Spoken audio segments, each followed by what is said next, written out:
Hello नमस्कार दोस्तों, स्वागत करता हूं आप सभी का आपके अपने इस YouTube channel learn with DS sir में। दोस्तों आज हम देखने वाले हैं एक बार फिर से रीजनिंग की एक अति महत्वपूर्ण क्लास। साथियों आज की इस श्रृंखला में हम रीजनिंग की पार्ट संख्या 103 को देखेंगे, यानी कि 103 को देखेंगे। दोस्तों इससे पहले यदि आपने पिछले 102 पार्ट नहीं देखे हैं तो वीडियो सेक्शन में जाकर के चैनल पर पिछले पार्ट्स भी देख लीजिएगा। दोस्तों एग्जाम से रिलेटेड बहुत ही इंपॉर्टेंट क्वेश्चंस पिछले पार्ट्स में कवर किए गए हैं। तो हमेशा की तरह साथियों आज की इस श्रृंखला में हम आपको 15 अति महत्वपूर्ण रीजनिंग के प्रश्नों के बारे में बताएंगे, जो कि सारे के सारे प्रीवियस ईयर एग्जाम में पूछे गए प्रश्न रहने वाले हैं। साथियों आज की इस क्लास में देखिए क्वेश्चन कुछ इस प्रकार रहेंगे, जैसे कि क्वेश्चन नंबर 6 यहाँ पर कहा है कि यदि 235 बराबर 38 है, 452 बराबर 45 है तो 345 बराबर क्या होगा, इसके बारे में बताएंगे। इसके अतिरिक्त क्वेश्चन नंबर 10 है दोस्तों, जिसमें कहा है कि स्त्रियां, बहनें और शिक्षक। ये दोस्तों वेन आरेख का बहुत ही महत्वपूर्ण प्रश्न है, इसके बारे में भी चर्चा करेंगे। इसके लिए कौन सा वेन आरेख बनेगा। चलिए शुरुआत करते हैं साथियों आज की इस क्लास की। और भी इंपॉर्टेंट प्रश्न रहेंगे जो आपके एग्जाम में पूछे गए थे। दोस्तों इनमें से यदि आप किसी भी एग्जाम्स की तैयारी कर रहे हैं तो ये रीजनिंग की क्लास आप सभी के लिए इंपॉर्टेंट साबित होगी। जैसे SSC GD, MTS, CHSL, CGL, CPO, UPSI, UP police, Bihar police, Agniveer clerk, Rajasthan police, Delhi police, railway group D, NTPC, DFCCIL, ALP, IBPS, navy, Madhya Pradesh police, CRPF, DRDO, CISF, ITBP, CTET, DSSSB, UKPSC, दरोगा, UP triple SC PET, UPPSC, MPPSC, BPSC, super TET, UP PET तथा UP TET. और भी प्रतियोगी परीक्षाएं जैसे राजस्थान पटवारी की परीक्षा, उत्तर प्रदेश सचिव, गन्ना पर्यवेक्षक की, लेखपाल की, जो भी प्रतियोगी परीक्षाएं होती हैं साथियों उन सभी में रीजनिंग पूछा जाता है। और सभी रीजनिंग के लिए ये क्लास सफिशिएंट साबित होने वाली है। यदि आप इनमें से किसी भी एग्जाम की तैयारी कर रहे हैं तो दोस्तों आप इस क्लास को पूरा देखिएगा, आपके लिए ये क्लास बहुत शानदार साबित होगी। दोस्तों हमने आपको बताया था कि एसएससी जीडी 2024 के लिए हमने एक प्रयास आपके सामने किया है, जिसमें दोस्तों हम आपको एसएससी जीडी 2024 के लिए चैप्टर वाइज रीजनिंग की शुरुआत कर रहे हैं, जिसमें हम कल माफ़ी चाहेंगे 28 नवंबर 2023 को शाम 5 बजे चैप्टर वाइज रीजनिंग में चैप्टर 1 देखेंगे, सादृश्यता, जिसे एनालॉजी के नाम से जानते हैं। तो दोस्तों ये सारे के सारे प्रश्न कैसे रहने वाले हैं, इसमें टॉप 20 प्रश्नों के बारे में चर्चा करेंगे, जो कि महत्वपूर्ण प्रश्न रहेंगे। इसके बारे में आप इसका नोटिफिकेशन ऑन कर लीजिए।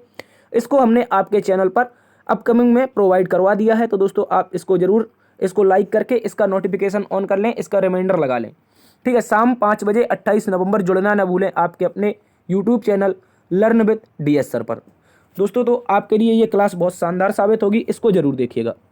दोस्तों इससे पहले आपको यदि इस क्लास का पीडीएफ प्राप्त करना है, जिस क्लास की अभी हम तैयारी कर रहे हैं, इसके बारे में जान लीजिए। यदि आप पीडीएफ से पढ़ना चाहते हैं तो दोस्तों टेलीग्राम लिंक यहाँ पर आपको डिस्क्रिप्शन में दिया गया है।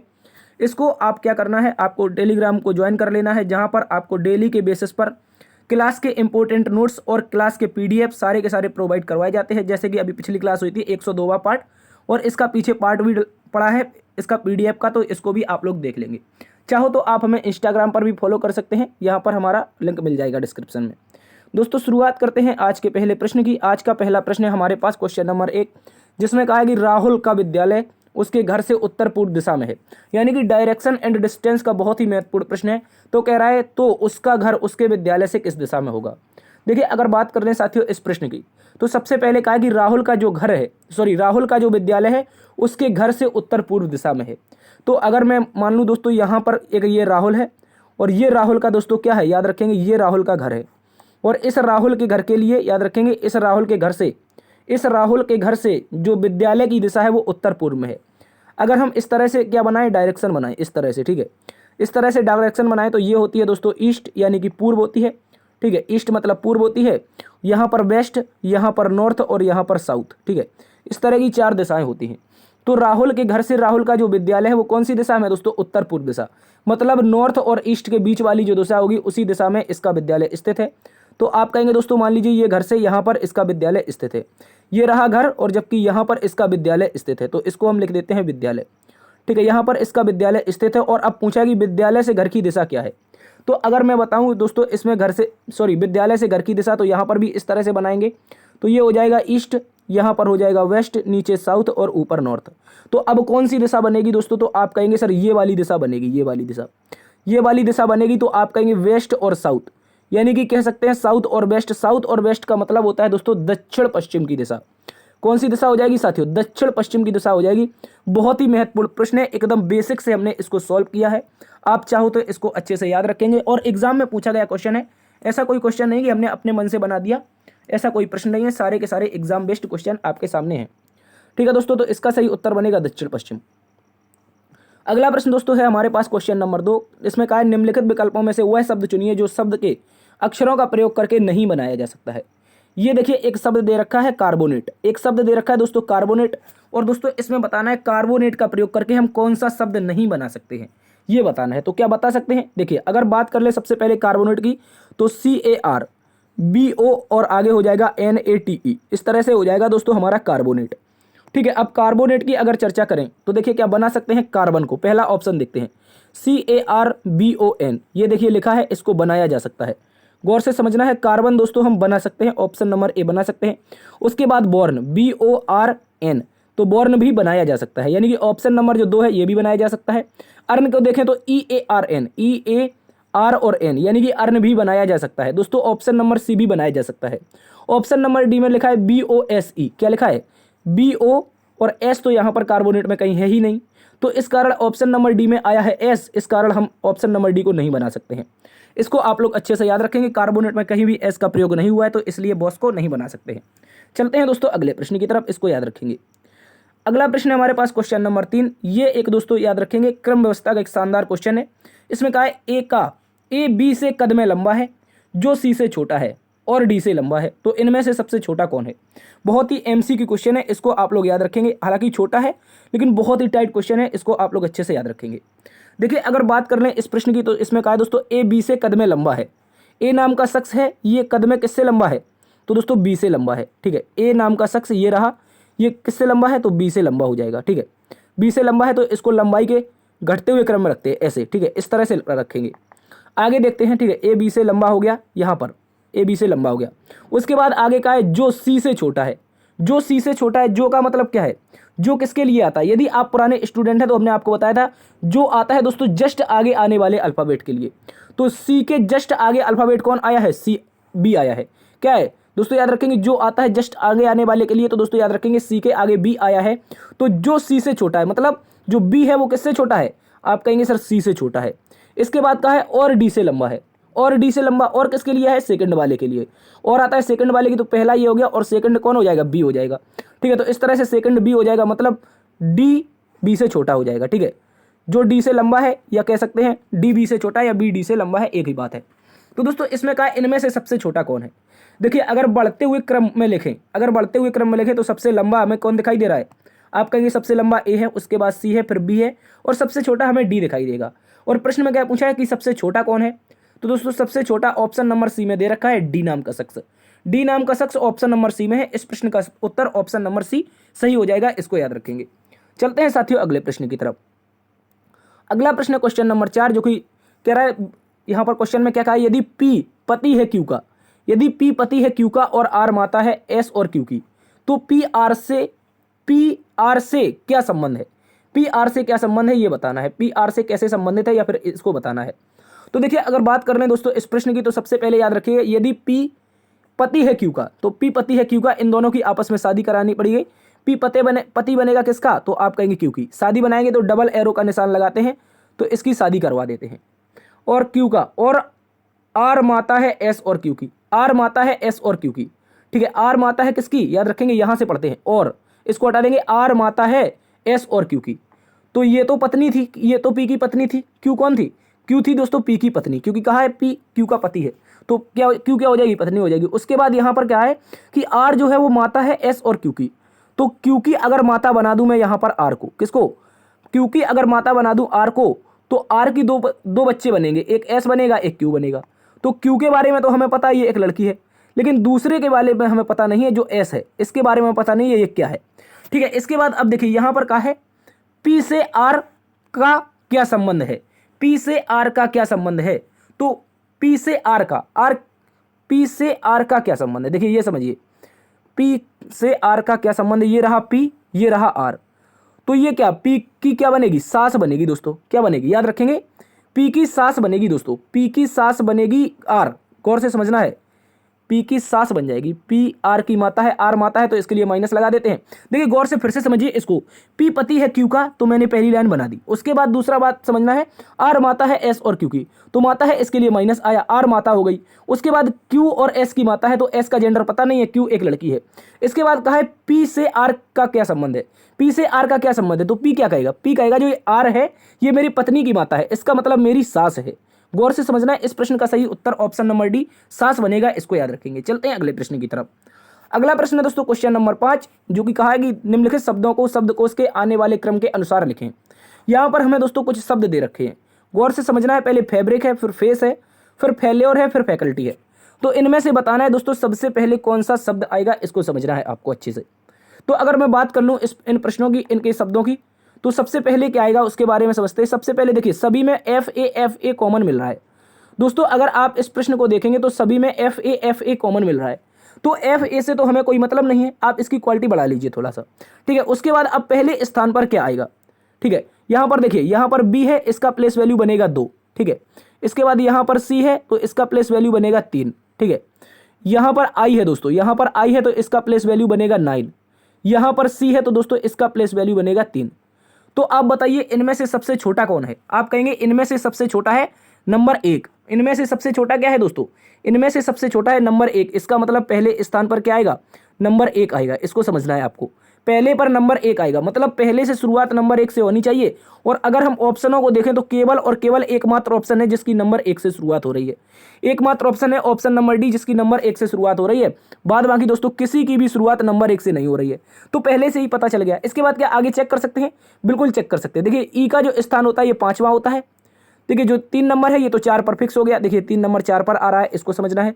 इसके बाद यहाँ पर देखते हैं यू मतलब 21, तो अब बताइए 21 और 5 में कौन बड़ा है, तो आप कहेंगे 21 बड़ा है 5 छोटा है, ठीक है, 21 बड़ा है और 5 छोटा है। तो इस तरह से हम कहेंगे जो सेकंड नंबर पर आएगा वो हमारा कौन होगा, सेकंड वाला, ठीक है, सेकंड पर सेकंड वाला। और थर्ड पर दोस्तों आएगा जिसमें 9 लिखा है फेल्योर, मतलब थर्ड पर कौन आ जाए, एक मिनट, थर्ड पर कौन आएगा, 4 वाला आएगा, गौर से समझना है 4 वाला आएगा, ठीक है। उसके बाद चौथे पर कौन आ जाएगा, 9 जिसमें 9 लिखा है, फेल्योर लिखा है, इसका मतलब तीसरा चौथे पर आएगा, इसको याद रखेंगे। इसी तरह का क्रम बनेगा, ऑप्शन नंबर डी इस प्रश्न का सही उत्तर है। चाहो तो आप एक से ही सॉल्व करके भाग सकते थे आगे, जिससे आपके समय की बचत हो जाती, लेकिन हमें तो आपको समझाना पड़ेगा कि आया कैसे है, तो इसको आप लोग अच्छे से याद रखेंगे। चलते हैं अगले प्रश्न की तरफ। अगला प्रश्न दोस्तों एक बहुत ही एमसीक्यू क्वेश्चन है, मल्टीपल चॉइस क्वेश्चन, इसको आप लोग अच्छे से याद रखेंगे। जल्दी से इसका आप लोग लॉजिक बताइए, इसका लॉजिक क्या बन रहा है। कह रहा है यदि 235 बराबर 38 है, 452 बराबर 45 है, तो 345 का कोड क्या होगा, इसको बताना है आप लोगों को। तो दोस्तों अगर बात कर लें इस प्रश्न के बारे में, अगर इस प्रश्न के बारे में बात करें तो सबसे पहले क्या लिखा है, आप कहेंगे सर 235 लिखा है, ये लिखा है 235 और इसको लिखा गया है 38, तो ये कैसे लिखा गया है इसको बताइए। तो अगर मैं बात कर लूँ इसके लॉजिक की, देखिए यहाँ पर क्या है 2 लिखा है, तो हम क्या करेंगे 2 का स्क्वायर कर देंगे, प्लस में आगे लिखा है 3, ये लिखा है 3, तो यहाँ पर दोस्तों 3 का स्क्वायर कर देंगे। उसके बाद आगे लिखा है 5, तो यहाँ पर हम प्लस करके 5 का स्क्वायर कर देंगे। और अब इन सभी स्क्वायर को दोस्तों आपस में जोड़ लेंगे, 2 का स्क्वायर 4 होता है, प्लस 3 का स्क्वायर 9 होता है, 5 का स्क्वायर 25 होता है, ठीक है। इस तरह से 25 और 9 जोड़ेगा 34 और 34 में 4 जोड़ेगा तो मतलब 38। इसका लॉजिक आप क्रैक कर गए होंगे और समझ गए होंगे अच्छे से इसका लॉजिक क्या है। मतलब दोस्तों हमें करना क्या था, जो ये नंबर थे ये 235 के नंबर हैं, इन नंबरों को सभी को अलग अलग करके स्क्वायर करके जोड़ देना है, 2 का स्क्वायर, 3 का स्क्वायर, 5 का स्क्वायर। उसी प्रकार यहाँ पर देखिए 452 मतलब 4 का स्क्वायर, अगर लिख लेते हैं अगार से 452 मतलब यहाँ पर 4 का स्क्वायर प्लस 5 का स्क्वायर, ठीक है, उसके बाद 2 का स्क्वायर, तो इस तरह से बनेगा, ठीक है। 2 का स्क्वायर हो गया तो 4 का स्क्वायर होता है साथियों 16, 5 का स्क्वायर होता है 25, उसके बाद 2 का स्क्वायर होता है 4, तो 25 16 41 4 45। देखिए as it is logic crack हो चुका है, यहाँ पर 45 दे भी रखा है। तो अब इसी लॉजिक का प्रयोग करके क्या साथी हम इसका सही उत्तर बता सकते हैं, आप कहेंगे सर बिल्कुल बता सकते हैं। देखिए अगर बात कर लें, पहले पर 3 दे रखा है, 3 का स्क्वायर सीधा लिख लेंगे, फिर 4 दे रखा है, 4 का स्क्वायर लिख लेंगे, फिर 5 दे रखा है, 5 का स्क्वायर लिख लेंगे। 3 का स्क्वायर साथी 9 होता है और 4 का स्क्वायर 16 होता है, 5 का स्क्वायर 25 होता है, तो 16 9 25 और 25 50। इस प्रश्न का सही उत्तर साथियों 50 बनेगा। क्या किसी ऑप्शन में 50 है, सर ऑप्शन नंबर डी में 50 दे रखा है। और इस प्रश्न का टाइट सा लॉजिक बहुत ही महत्वपूर्ण प्रश्न था, 50 इसका सही उत्तर हो जाएगा, इसको याद रखेंगे। चलते हैं साथियों अगले प्रश्न की तरफ। अगला प्रश्न है दोस्तों हमारे पास क्वेश्चन नंबर 7, जिसमें कहा है कि यदि 7 का को कूट भाषा में 23,136 लिखा जाए, 8 को 34,579 लिखा जाए तो 9 का कोड क्या होगा, कैसे लिखेंगे। तो सबसे पहले इसको समझना है, इसको लिखा क्या गया है। देखिए यहाँ पर लिख लेंगे 7, SE दोस्तों VEN, SEVEN यहाँ पर हो जाएगा। इसका कोड क्या है तो दोस्तों 23 और यहाँ पर 136, ठीक है, 23,136 इसका कोड हो चुका है। इसके बाद दूसरे में क्या लिखा है तो आप कहेंगे सर दूसरे में हमारे पास मिला है हमें 8 EI, उसके बाद G, आगे H और T। तो 8 का कोड क्या है दोस्तों, आप कहेंगे 34 है, 34 के बाद 579 है, ठीक है, 579 है। तो कोड किसका बताना है दोस्तों, 9 का बताना है, NINE का।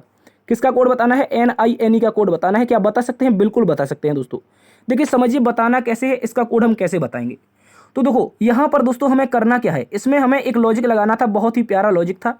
7 के सामने 2 लिखा है, E के सामने 3 लिखा है, V के सामने 1 लिखा है, E के सामने 3, मतलब ये जो E का कोड बना है 3 बना है, E का कोड बना है 3 बना है। उसके बाद यहाँ पर भी E का कोड 3 बना है। इसका मतलब जो जिसके सामने नंबर लिखे हैं उसी का वही कोड बना जाएगा। और दोस्तों अगर देखें N को, तो N कहाँ पर है, आप कहेंगे ये N रहा, और N का जो कोड है वो कितना है, 6 है। मतलब विकल्प नंबर 6 से शुरुआत होनी चाहिए, सभी में 6 से शुरुआत हो रही है। इसको शॉर्टकट कैसे सॉल्व करेंगे, लास्ट वाले से चेक कर लेंगे, और लास्ट वाले से जब चेक करेंगे तो E का कोड अभी हमने देखा था 3, 6 से शुरुआत 3 से अंत होना चाहिए, ये गलत हो जाएगा, C भी गलत है, B भी गलत है। केवल और केवल ऑप्शन नंबर A हो जाएगा सही उत्तर, जिसमें 6 से शुरुआत और 3 से अंत हो रहा है। इसके बाद इसका आगे कोड क्या बनेगा तो उसको भी समझ लेना है। I के सामने लिखा है दोस्तों यहाँ पर 4, तो इसको यहाँ पर 4 लिख देंगे, और यहाँ पर N फिर से आया है तो इसके सामने 6, मतलब 64-63 इस प्रश्न का सही उत्तर है। इसका कोड बनेगा 64-63। चलते हैं साथियों अगले प्रश्न की तरफ। अगला प्रश्न है हमारे पास क्वेश्चन नंबर 8। क्वेश्चन नंबर 1 में कहा है अगर मैनी का कोड जर्मनी है, मतलब मैनी को क्या लिखा है, जर्मनी लिखा है, उसके बाद लैंड को क्या लिखेंगे ये बताना है। तो दोस्तों अगर इस प्रश्न की अगर चर्चा करें, इसके बारे लॉजिक के बारे में बात करें, तो आप देखिए यहाँ पर लिखा है मैनी, ठीक है, ये लिखा है मनी या फिर मैनी इसको कह सकते हैं। और दोस्तों इसे लिखा क्या गया है, आप कहेंगे सर जर्मनी लिखा गया है, जर्मनी लिखा गया है, तो बता सकते हैं क्या हो जाएगा। तो गौर से समझना है आपको, इसका लॉजिक बहुत ही प्यारा है, गौर से समझना है। अगर मैनी में आगे हम जर जोड़ दें, मैनी में अगर हम दोस्तों जर जोड़ दें तो ये जर्मनी हो जाएगा, और एक देश का नाम है, याद रखेंगे क्या है, एक देश का नाम है। मतलब जो ये मैनी दे रखा था इसको अगर पीछे हम जोड़ दें, जिस तरह हम कहते हैं उपसर्ग और प्रत्यय हिंदी में पढ़ते हैं, उसी प्रकार यहाँ पर प्रत्यय लगा हुआ है। प्रत्यय मतलब बाद में आने वाला शब्द, ये जो मैनी है यहाँ पर जुड़ा है, तो मतलब क्या बन गया है दोस्तों, हमारा जर्मनी बन गया है। उसके बाद इसी लॉजिक को समझते हुए हम देखेंगे लैंड, ये हमारे पास लिखा है लैंड, LAND। तो ऐसा कौन सा ऑप्शन है जिसमें पीछे लैंड जुड़ा है, पीछे लैंड जुड़ा है और आगे एक देश का नाम पता चलता है। देखिए इसमें पीछे लैंड नहीं है, गलत है, इसमें भी पीछे लैंड नहीं है, ये भी गलत है, यहाँ पर भी पीछे लैंड नहीं है, ये भी गलत है। तो दोस्तों यहाँ पर ऑप्शन नंबर अगर डी को देखेंगे साथियों, अगर हम ऑप्शन नंबर डी को देखेंगे, गौर से समझिए, ऑप्शन नंबर डी में आयरलैंड लिखा है। क्या लिखा है साथियों, आयरलैंड लिखा है। तो हम यहाँ पर क्या जोड़ देंगे, IRE जोड़ देंगे, IRE। तो ये भी दोस्तों एक देश बन जाएगा, ठीक है, गौर से समझना है। जिस प्रकार मैनी में जर जोड़ के एक देश बनाया था, जर्मनी हो गया था, उसी प्रकार लैंड में आयर जोड़ के एक देश बना देंगे जिसका नाम हो जाएगा आयरलैंड। और आयरलैंड को हम अच्छी भली बात जानते हैं अच्छे तरह से, क्योंकि आयरलैंड में से संविधान से हमने क्या लिया है, DPSP लिया है, ठीक है, इसको याद रखेंगे। चलते हैं अगले प्रश्न की तरफ। अगला प्रश्न है दोस्तों हमारे पास क्वेश्चन नंबर 9, जिसमें कहा है नेत्र अगर नेत्र चिकित्सक से संबंधित है तो संगीत किससे संबंधित हो जाएगा। तो गौर से समझना है। देखिए यहाँ पर क्या है, नेत्र का जो विशेषज्ञ होता है, नेत्र का जो विशेषज्ञ होता है, नेत्र के बारे में जो अच्छे तरह से जानता है नेत्र को अच्छे तरह से, उसका नाम क्या होता है, नेत्र चिकित्सक होता है। क्या होता है, नेत्र चिकित्सक। तो इस तरह से इसका लॉजिक क्या बना, नेत्र चिकित्सक। अब अगर बात कर लें इसके लॉजिक के आगे वाले में, संगीत के बारे में, तो ये हो जाएगा हमारा नेत्र चिकित्सक। और आगे अगर चर्चा करें दोस्तों संगीत के बारे में, किसकी, संगीत की, तो संगीत का जो अच्छा जानकार होता है, जिस प्रकार नेत्र के बारे में विभिन्न रोगों की जानकारी रखता है उसे नेत्र चिकित्सक कहा जाता है, उसी प्रकार संगीत की जानकारी रखने वाला क्या कहलाएगा। तो आपने कई मशहूर लोगों का नाम सुना होगा जो संगीत की जानकारी रखते हैं। तो संगीत का जानकार खिलाड़ी नहीं होता है, संगीत का जानकार पियानो वादक नहीं होता है, क्योंकि पियानो एक पर्सनल में इंस्ट्रूमेंट हो जाएगा जो संगीत निकालता है। इसके बाद संगीत का जानकार चालक नहीं होता है। लेकिन हमारे पास जो ऑप्शन नंबर डी है, जिसमें लिखा है दोस्तों संगीतकार, संगीत को अच्छे तरह से जानने वाला क्या हो जाएगा, संगीतकार हो जाएगा। तो इस प्रश्न का सही उत्तर दोस्तों बनेगा ऑप्शन नंबर डी, संगीतकार इस प्रश्न का सही उत्तर है, इसको याद रखेंगे। जिस प्रकार दोस्तों हमारा क्या था, नेत्र को जानने वाला नेत्र चिकित्सक, संगीत को जानने वाला संगीतकार हो जाएगा। चलते हैं अगले प्रश्न की तरफ। अगला प्रश्न है दोस्तों हमारे पास क्वेश्चन नंबर 10। क्वेश्चन नंबर 10 में साथियों हमसे कहा है कि वह आरेख चुनिए जो नीचे दिए गए वर्गों के बीच का सही निरूपण करता है, बीच के संबंध का सही निरूपण करता है। इस ऐसे आरेख को हमें चुनना है। तो गौर से समझिए, सबसे पहले स्त्रियां लिखा है, फिर बहनें हैं, फिर शिक्षक हैं। तो इनके लिए दोस्तों हम आरेख कौन सा बनाएंगे उसको समझना है सबसे पहले। क्या दोस्तों जो स्त्रियां होती हैं वो बहनों के अंतर्गत आती हैं, क्या बहनें शिक्षक के अंतर्गत आती हैं? तो ऐसे समझना है आपको। सबसे पहले हम एक सर्कल बनाएंगे। सबसे पहले दोस्तों एक सर्कल बनाएंगे इस तरह का, और इस सर्कल में दोस्तों हम क्या लिखेंगे? बहनें लिखेंगे। और जो बहनें होती हैं वो सारी की सारी बहनें हमारी क्या होती हैं? स्त्रियों के अंतर्गत आती हैं। तो दोस्तों सारी की सारी बहनें क्या हो जाएंगी? स्त्रियां हो जाएंगी। तो इस तरह का ये क्या बन जाएगा? हमारा लॉजिक बन जाएगा। इस तरह का एक सर्कल बन जाएगा। तो बहनों के ऊपर एक सर्कल आएगा जिसका नाम क्या होगा? स्त्रियां होगा। यानी कि बहनें जो होती हैं वो सारी की सारी स्त्रियां होती हैं। उसी प्रकार आपको एक बात याद रखनी है, इनमें से कुछ बहनें और कुछ स्त्रियां आपकी शिक्षक हो जाएंगी, टीचर हो जाएंगी। आपने देखा होगा कुछ बहनें भी टीचर होती हैं और कुछ स्त्रियां भी टीचर होती हैं। ठीक है, याद रखेंगे। तो इस तरह का जो लॉजिक है, गौर से समझना है लॉजिक क्या है। पहले एक छोटा सा सर्कल, उसके बाद एक और सर्कल, ठीक है, एक और सर्कल, उसके बाद यहाँ से एक सर्कल, ऐसा सर्कल दिखाई दे रहा है। तो ऐसा सर्कल जो दिखाई दे रहा है वो हमें दोस्तों ऑप्शन नंबर डी में दिखाई दे रहा है। गौर से समझना है साथियों, ऑप्शन नंबर डी में ऐसे सर्कल का उत्तर दिखाई दे रहा है और इस प्रश्न का सही उत्तर ऑप्शन नंबर डी बन जाएगा। इसको आप लोग अच्छे से याद रखेंगे। चलते हैं दोस्तों अगले प्रश्न की तरफ। अगला प्रश्न है हमारे पास क्वेश्चन नंबर 11, और क्वेश्चन नंबर 11 में दोस्तों हमसे कहा है कि नीचे दिए गए चित्र में कितने वर्ग स्थित हैं ये बताना है। तो दोस्तों इस प्रश्न का लॉजिक को, इस प्रश्न को ट्रिक से सॉल्व करेंगे। कौन सी ट्रिक है?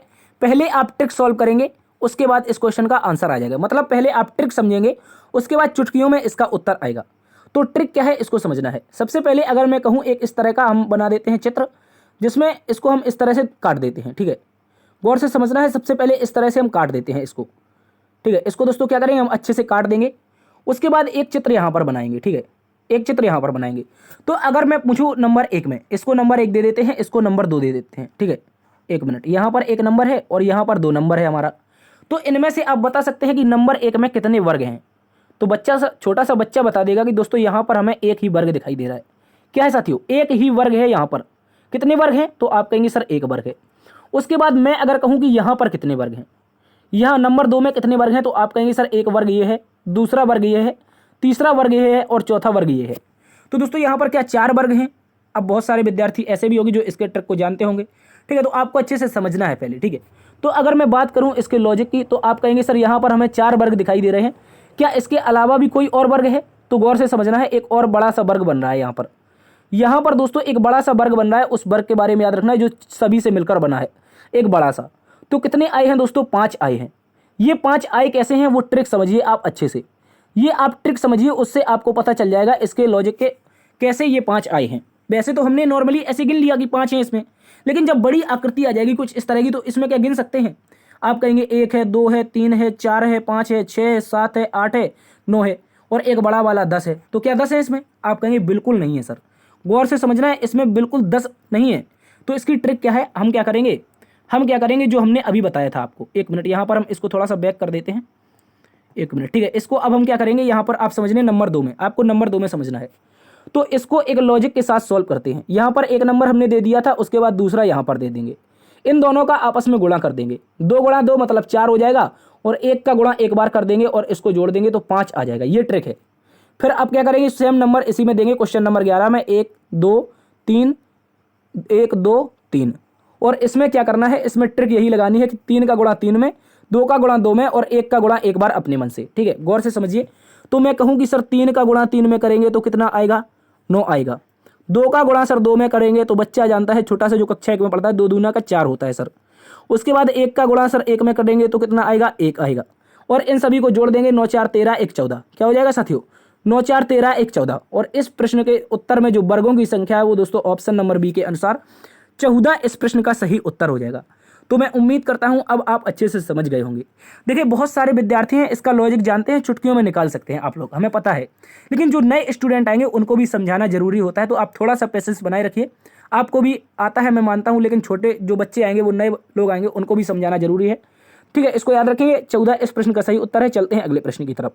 अगला प्रश्न दोस्तों क्वेश्चन नंबर 12, कथन और निष्कर्ष, यानी कि न्याय और निगमन का एक बहुत ही महत्वपूर्ण प्रश्न है। क्वेश्चन दोस्तों कथन में सबसे पहले कहा है सभी लेखक विद्वान हैं। क्या है? सबसे पहले बताना है कि सभी लेखक, जितने लेखक हैं दोस्तों, सीधा हम इसको सॉल्व कर रहे हैं। सभी लेखक क्या हैं? तो दोस्तों आप कहेंगे सभी लेखक हमारे विद्वान हैं। तो सभी लेखक को क्या बना देंगे दोस्तों, विद्वान बना देंगे। ठीक है, उसके बाद क्या है, कुछ डॉक्टर लेखक हैं, कुछ डॉक्टर, जो कुछ डॉक्टर हैं दोस्तों वो क्या है, लेखक हैं। तो कुछ डॉक्टर को हम लेखक बनाएंगे। तो मान लीजिए ये जो डॉक्टर का पार्ट आएगा वो इसमें से ये वाला पार्ट, ये जो लेखक का पार्ट है, ये डॉक्टर का पार्ट यहाँ पर बन जाएगा। तो ये क्या हो जाएगा, हमारा जो कुछ डॉक्टर हैं वो लेखक हो जाएंगे। तो इस तरह से ये बन जाएंगे डॉक्टर साहब। ठीक है, इसको याद रखेंगे। अब बताइए, इनमें से सबसे पहले हमें निष्कर्ष पढ़ने हैं और निष्कर्षों के उत्तर देने हैं।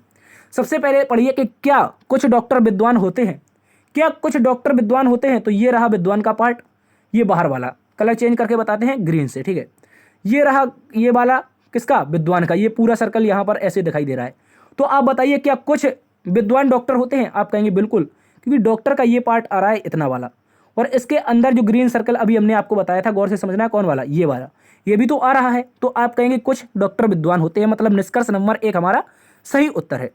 इसके बाद फिर से कहा है कि कुछ विद्वान डॉक्टर होते हैं, कुछ विद्वान डॉक्टर होते हैं, आगे का कुछ विद्वान डॉक्टर होते हैं। तो ये विद्वान रहे और ये रहे डॉक्टर, तो ये भी हमारा सही हो जाएगा। तो इस तरह से दोस्तों हम क्या कहेंगे, इसका सही उत्तर क्या बनना चाहिए, आप इसको समझाइए अच्छे से। देखिए दोस्तों, हमने निष्कर्ष नंबर 1 में आपको बताया था कि कुछ डॉक्टर विद्वान होते हैं। अब की बार में क्या है, कुछ विद्वान डॉक्टर होते हैं। मतलब पहली वाली अगर बात सही है, इसमें क्या हुआ है, लेटरों की तो हेरा फेरी हुई है, इसका मतलब दूसरी वाली बात भी सही है। तो अब हम क्या कहेंगे, सर इससे क्या निकलता है, इससे निष्कर्ष 1 और निष्कर्ष 2 दोनों सही निकलते हैं। तो हम कहेंगे सर ऑप्शन नंबर बी में ये उत्तर दे रखा है, निष्कर्ष 1 और निष्कर्ष 2 दोनों सही है, बोथ आर राइट। ठीक है, इसको याद रखेंगे। चलते हैं दोस्तों अगले प्रश्न की तरफ। अगला प्रश्न है हमारे पास क्वेश्चन नंबर 13। क्वेश्चन नंबर 13 भी बहुत महत्वपूर्ण प्रश्न है, लुप्त श्रृंखला का क्वेश्चन है। कह रहा है निम्नलिखित अक्षरों में कौन सा समूह खाली स्थानों पर क्रमवार रखने से दी गई अक्षर श्रृंखला को पूरा करेगा। तो सबसे पहले हमें अक्षर श्रृंखला के बारे में पता करनी है। ये एक अक्षर श्रृंखला है दोस्तों, तो इसको हम लिखेंगे सबसे पहले अलग से, A B dash D D A. ठीक है, इसके बाद डैश सी सी डी, उसके बाद dash B B dash D dash, इस तरह से लिखना है हमें। तो ये श्रृंखला हमारी हो जाएगी। और अगर बात कर लें इसके टोटल, इसको कैसे सॉल्व करेंगे, तो टोटल सबसे पहले नंबर ऑफ टर्म काउंट करेंगे। सबसे पहले 1 2 3 4 5 6 7 8 9 10 11 12 13 14 15 और 16। दोस्तों टोटल नंबर ऑफ टर्म कितने पता चले हैं सर, आप कहेंगे सर 16 पता चले हैं।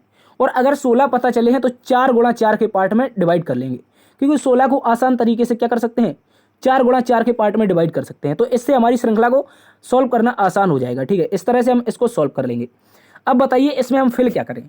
तो दोस्तों अगर इसको देखेंगे तो आप कहेंगे ए बी सी डी, तो क्योंकि सभी ऑप्शनों की शुरुआत भी सी से हो रही है, तो ए बी सी डी हम यहाँ पर सी रख सकते हैं। उसके बाद फिर क्या करें, तो दोस्तों आप कहेंगे डी ए, और अगली बार क्या होना चाहिए, डी ए के बाद अगर मैं यहाँ पर रख दूँ बी, क्योंकि यहाँ पर ए बी सी डी तो आना ही है, तो यहाँ पर बी रख दूंगा। उसके बाद यहाँ पर क्या है सी डी, तो उसके बाद ए रख दूंगा, ए बी हो जाएगा। उसके बाद दोस्तों क्या है बी सी आएगा, क्या बी सी आएगा, डी आएगा, तो बी के बाद सी रख देता हूँ, उसके बाद डी रख देता हूँ, सॉरी ए रख देता हूँ। तो आप गौर से समझना है इसको, इसका लॉजिक क्या है दोस्तों। सबसे पहले ए बी सी डी था, उसके बाद ये जो ए है, ये माफी चाहेंगे, यहाँ पर ये सबसे पहले ए बी सी डी था, सबसे पहले समझिएगा था ए बी सी डी। उसके बाद ये जो डी है ये आगे उठकर आ चुका है, उसके बाद ये A B C D as a T लिखा हुआ है। ठीक है, अगली बार में क्या होगा, ये जो सी होगा ये आगे आ जाएगा, तो देखिए यहाँ पर सी आगे आ चुका है, उसके बाद पीछे डी ए बी हो गया। उसके बाद ये जो बी है ये आगे आ जाएगा, यहाँ पर देखिए आ चुका है, उसके बाद सी डी ए हो जाएगा। ठीक है, इस तरह का लॉजिक बनेगा, और इस लॉजिक को आप लोग अच्छे से याद रखेंगे। बहुत ही इंपॉर्टेंट क्वेश्चन है। ए बी सी डी के जो अक्षर हैं उनकी हेरा फेरी चल रही है, कहीं कुछ नहीं है। तो हमने फिल क्या किया है, सी, उसके बाद दोस्तों बी, उसके बाद ए, फिर सी, फिर A, C B A C A, C B A C A fill किया है। तो C B A C A option number C में दे रखा है, ऑप्शन नंबर सी इस प्रश्न का सही उत्तर है। इसको आप लोग अच्छे से याद रखेंगे। चलते हैं साथियों अगले प्रश्न की तरफ। अगला प्रश्न है हमारे पास क्वेश्चन नंबर 14। क्वेश्चन नंबर 14 भी एक महत्वपूर्ण क्वेश्चन है, जिसमें कहा निम्नलिखित प्रश्न में दिए गए विकल्पों में से लुप्त अंक को ज्ञात कीजिए। यहाँ पर ये एक प्रश्न दे रखा है, मैं इसको हाईलाइट कर देता हूँ, शायद आपको दिख नहीं रहा होगा। ठीक है, यहाँ पर एक प्रश्न है, कुछ इस तरह का हमने लुप्त संख्या का प्रश्न देखा है कई बार, लेकिन इस बार क्या है, इसको खुला छोड़ दिया है। इसको हम जल्दी से डब्बा में बंद कर देते हैं। ठीक है, कहीं भाग ना जाए, इसलिए इसको डब्बा में बंद कर देते हैं दोस्तों। तो अब क्या बता सकते हैं आप, इसका सही उत्तर क्या होगा। ठीक है, बताइए जल्दी से, इस क्वेश्चन मार्क के स्थान पर क्या आएगा। ठीक है, ये एक प्रश्न है। तो ऐसे प्रश्नों में हम क्या करते हैं साथियों, या तो लेफ्ट टू राइट सॉल्व करते हैं, या तो अप टू डाउन सॉल्व करते हैं। तो जहां पर हमें बड़े नंबर पता चलेंगे उसी दिशा में हम इसको सॉल्व करने का प्रयास करते हैं। यहाँ पर बड़ा नंबर 240, बड़ा नंबर 400 और बड़ा नंबर 480। तो इसका लॉजिक क्या है, गौर से समझना है। अगर मैं दोस्तों इसको अप टू डाउन सॉल्व करने की बात कहूँ तो अगर आप पहली लाइन को देखेंगे तो 15 में 60 कैसे आएगा अगर गुणा 4 कर दें दोस्तों, ठीक है। अगर 15 में 4 का गुणा कर दें तो कहेंगे सर 60 आ जाएगा। उसके बाद 60 में गुणा 4 का कर दूं तो आप कहेंगे 6 चौके 24 मतलब 240 आ जाएगा। लॉजिक तो बहुत आसान है, क्रैक हो गया। क्या लॉजिक था? पहली संख्या में 4 का गुणा अगली संख्या प्राप्त हो जाएगी और अगली संख्या में 4 का गुणा तो लास्ट वाली संख्या प्राप्त हो जाएगी। तो उसी प्रकार क्या करेंगे, 25 गुणा 4 100 हो जाएगा और 100 गुणा 4 400 हो जाएगा।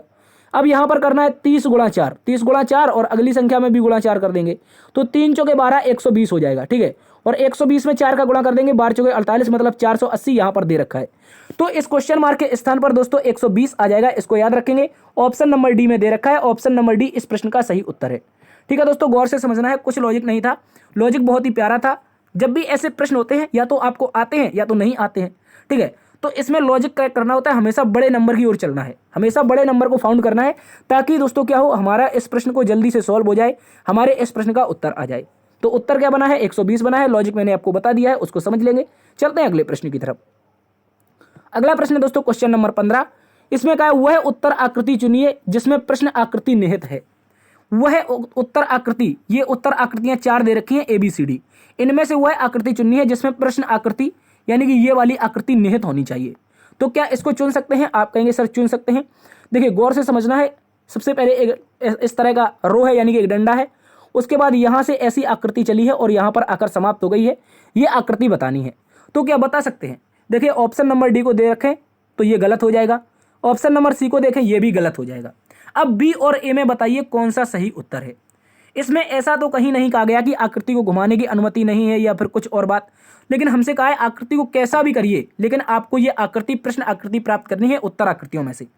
तो मैं अगर बात करूं यहां पर ऑप्शन नंबर बी की, तो दोस्तों देखिए यहां पर ऐसा अगर लॉजिक बनाऊं तो क्या बन सकता है? आप कहेंगे नहीं बना है।